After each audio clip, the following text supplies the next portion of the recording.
For this video, I want to show you how to find the area of a triangle given Heron's formula.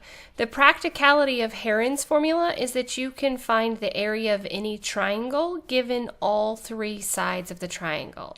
So Heron's formula tells you that the area is found by taking the square root of s times s minus a times s minus b times s minus c, where s is the sum of all of the sides divided by 2, and it's known as the semiperimeter.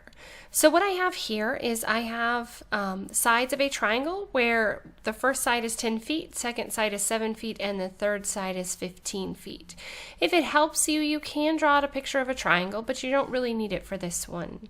So what I'm going to do is I'm just going to plug in all of the values that we have into the formula.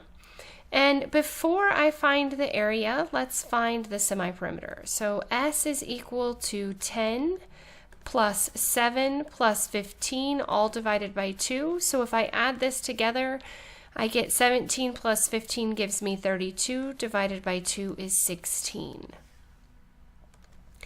And then to find the area, all we have to do is plug the values into our equation, and S is 16, and then I would have 16 minus 10 times 16 minus 7 times 16 minus 15. And if you wanted to, you could put it in exactly like this. I'm going to go ahead and simplify it just so I don't have to type so much into my calculator, and I can do the basic calculations in my head. So I'm going to just plug in the square root of 16 times 6 times 9 times 1. And then we're going to plug that into our calculator and get an approximate answer.